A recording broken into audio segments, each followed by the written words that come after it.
Thank you, Elise, and also thank you, Naomi, for inviting me. I love this idea so much, partly because I've just finished a book tour for the novel that came out in November, and I'm so tired of reading.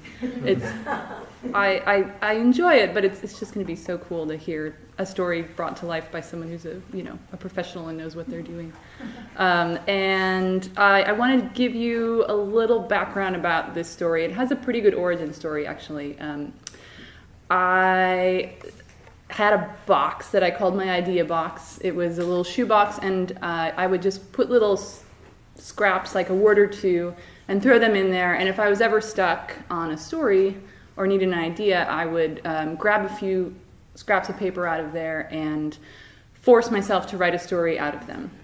And there was this contest I found online, and the writing prompt was, write about an appliance with a superpower. And I was immediately like, yes, I'm doing that. I am entering that contest. And but I wasn't quite sure what, I thought maybe a toaster would be cool. I wasn't sure, maybe a vacuum cleaner.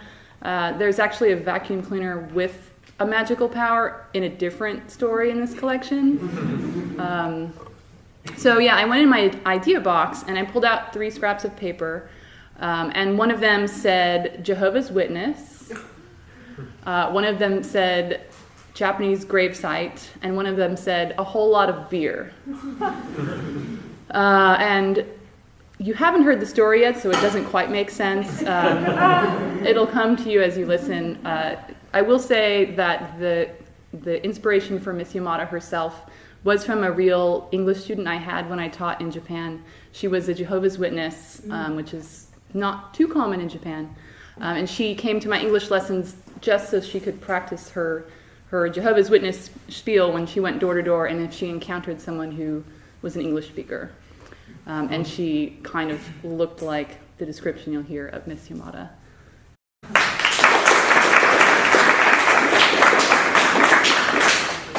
At the time, my uncle owned the liquor store, and I delivered bottles for him on Mondays, then went back on Fridays and picked up the empties. In this way, I got to know the whole town. Pretty much everyone did business with my uncle at one point or another. Even though I was only 14, he let me drive his delivery truck. The hills in town were too steep for a bike, plus I had to carry around all those bottles. Old Kumo lived in a shack behind the temple and was brown and furrowed like an old piece of fruit. We kids called him Hoshi Sumomo-san, Mr. Prune, though I never knew whether this referred to his appearance or his diet. It was from old Kumo that I first heard about Ms. Yamada's toaster and how it could predict the way a person's going to die. I was setting the bottles on his mossy concrete step when he appeared in the doorway and said in a voice as wrinkled as his face, "Son, today I learned how I'm going to go." I had finished with the bottles and stood there, unsure of what to say. I looked up at him because even though it's rude to look at your elders right in the eye like that, it seemed to be what he wanted. He told me Ms. Yamada had a toaster, that when you put in a piece of bread, it came out with a kanji character toasted on it. That character indicated how you'd die. What was your word, sir? Sleep! Isn't that a hoot? Now I can finally live in peace. He waved as he shuffled back inside, a bottle of sake clutched in his left hand. I didn't tell anyone at home what old Kumo said. My parents were too busy. That was the year they had opened the udon restaurant. And my sister had just gotten a boyfriend and never hung around after school anymore. Plus, I had a feeling no one would care. Mine was a family of skeptics. We didn't observe any superstitious holidays, bean throwing day, or Tanabata, or anything like that. All we celebrated was New Year's, and that's because you get to feast for 3 days straight. I picked up old Kumo's empties on Friday and brought him 2 extra bottles of sake, which he'd special ordered that week. On Monday, he was dead. Died in his sleep of natural causes. Apparently, old Kumo had told a lot of people about Ms. Yamada's toaster and its prediction for him, though, because once he died, everyone in town was talking about it. Ms. Yamada had always been a little weird. She confirmed everything. The toaster had predicted her husband's death last year when it popped out a piece of bread that read, "Heart," 3 days before he had a coronary. And after that, it had foretold her mother-in-law's fatal pneumonia. A gift from God, she told the crowd gathered around her at the market. She held the toaster under one arm, its plug swinging beneath it like a tail. When asked if she'd gotten a death-predicting piece of toast herself, she said she had. Well, hers had read cancer. It was quiet for a while after that. Ms. Yamada was just like any other lady you'd see around town, except for one thing. She was a real religious nut. Years before the toaster, she'd knock on our door a couple of times, offering her help. I remember thinking it was kind of nice. Okay, weird, but nice. But after she'd gone, my mom would roll her eyes and go back to her TV drama. Anyway, that was back when I was little. By the time the toaster came around, Ms. Yamada didn't knock in our neighborhood anymore.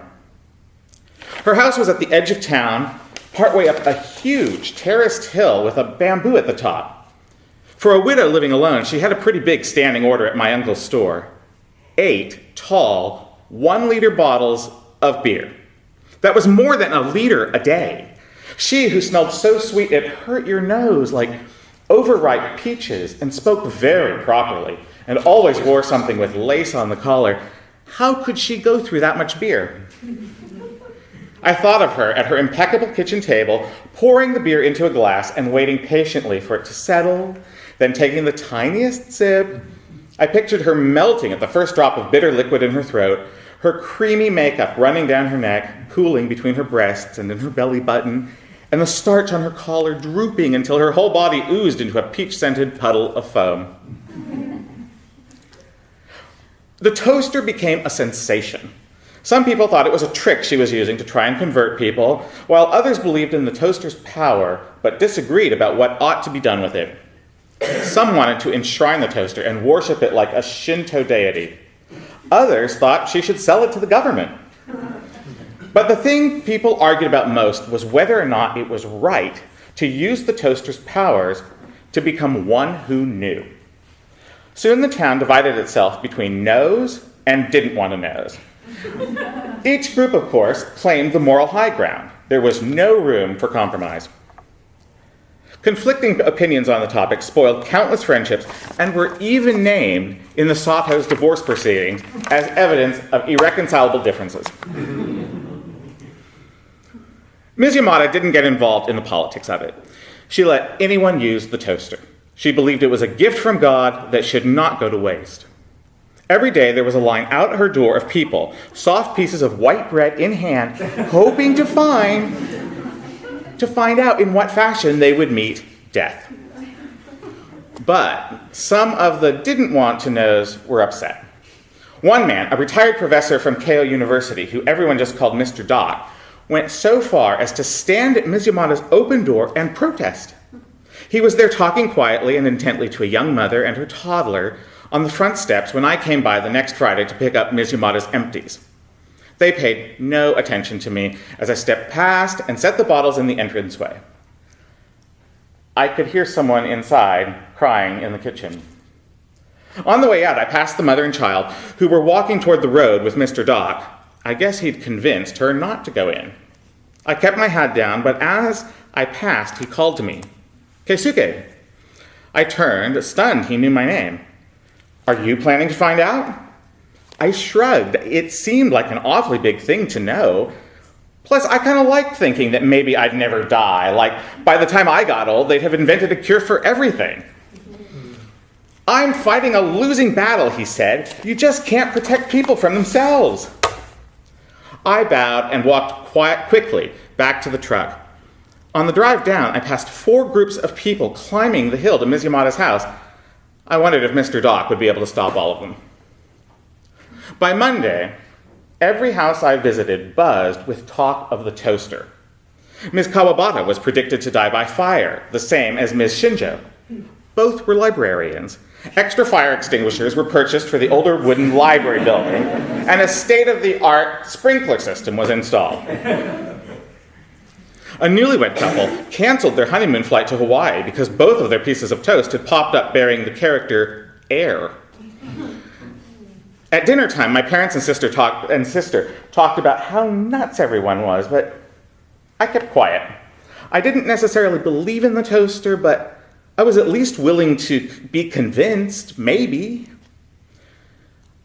The news reached all over the prefecture. The line spilled out Ms. Yamada's door and down the steps. News vans crowded the narrow street so that I had to drive 50 meters away to park. Mr. Doc held forth on the front step. "Don't let curiosity pollute your mind," he bellowed at the line, which was full of unfamiliar faces. A few college-age kids stood with him, holding signs and chanting, "Knowledge of death sullies the will to live." The crowd ignored them and was silent, as if in line to receive a blessing. I stepped through the mob with the beer, excusing myself and sneaking peeks at their faces. Some people seemed lost in thought, staring up at the bamboo grove beyond the house, while others whispered nervously to one another. "Hey, no cuts, buddy," someone said as I passed. I held up the crate of beer and almost said delivery, but then I thought that maybe Ms. Yamada didn't want these people to know she'd ordered all this beer, so I turned back. I lingered near my truck and watched people come down the stairs, each clutching a piece of toast. So many people who knew. Some looked confused and some relieved. One woman was bawling so hard she dropped her toast, and when she did, I saw what it said. Suicide. That was eerie, but even eerier were the ones whose faces were blank and empty and lost. Like maybe they already were dead. A cry rose from the front of the crowd, and suddenly everyone got very noisy. People gestured and talked among themselves, and some turned away and started heading back toward the road. Broken? Right, I knew that it was a fraud. Just my luck. Should have come earlier. Not really sure I wanted to know, to be honest. I waited until everyone left, then approached the door with my crate. Yamada-san? She stepped into the hall, prim as ever. Keisuke, how good of you to come amid that throng. I noticed the truck outside earlier and thought you'd given up. No, ma'am. I held the crate out and she took it without a word. I shifted around, trying to sneak a peek into the kitchen. Come on in and have a drink, she said. There it was, unplugged, sitting right smack in the middle of the round yellow table, a silver single-slice toaster trimmed in black with rust lining the opening. The table was littered with little crumbs. I wondered if you had to eat the toast in order for the prediction to come true, or if just toasting it was enough. Well, there it is. Is it broken, I asked. She frowned. Seems to be. Did it really work, though? Her smile returned, serene above the lace collar. Oh, yes. God's methods sure are beyond our comprehension. Who are we to judge his ways? But maybe you can get it fixed. Maybe. But perhaps this is simply the toaster's fate. She took a bottle from the crate and gestured with it toward the back door. Please, come. I followed her out the back door.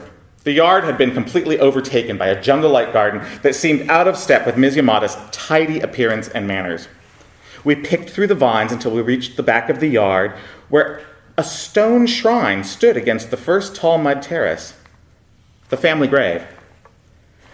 This is where my ancestors rest, and most recently, my husband, she said, picking up the bottle opener lying at the base of the shrine. He loved beer. His favorite thing in life was a cold beer in the garden at sunset. Ah, Suji, she said.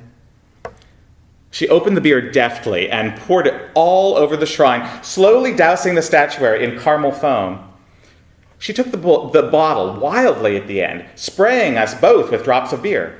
She looked like my sister dancing to a morning musume song when she did that.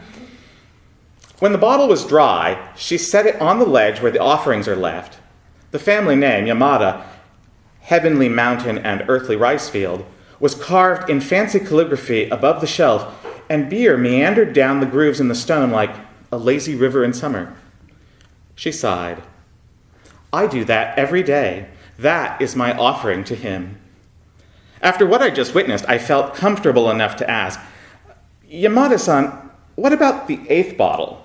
She laughed. You are an astute fellow. She went in the house and returned with the toaster and another bottle. Do you know what baptism is? No, Yamada-san. Baptism is a ritual that washes away original sin, she said, setting the toaster on the offering ledge. She reached again for the opener. It makes you pure. Then she held the bottle over her head, closed her eyes, and turned it upside down. I reached out automatically to help her, to save her from herself, but she raised her palm. The beer gushed over her hair, her face, onto her white starched shirt and long beige skirt. Her hair flattened out. Here and there, her makeup ran off her cheeks and revealed darker skin underneath. About 3/4 through, she stopped, opened her eyes, and held the bottle out to me.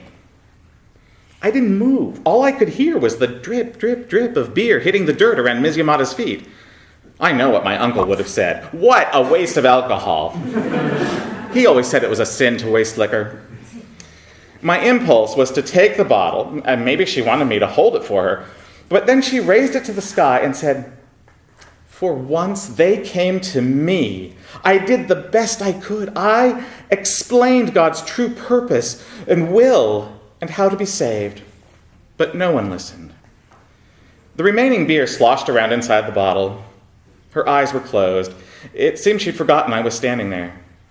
I have brought no one into the truth, she said. She opened her eyes and looked around, teetering as if she'd drunk all that beer instead of showering in it.